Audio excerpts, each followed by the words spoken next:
సంఘటనం ఒక యజ్ఞం సమిధగమన జీవనం భరతమాత పాదాలకు మూవలం ఆమె మోము పైన చిరునవ్వులం భరతమాత పాదాలకు మూవలం ఆమె మోము పైన చిరునవ్వులం సంఘటనం ఒక యజ్ఞం సమిధగమన జీవనం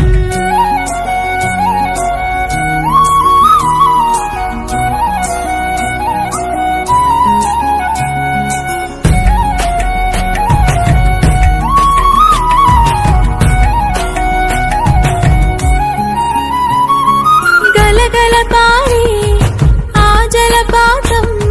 నిలిచిందా తన కోసం ఏనాడైనా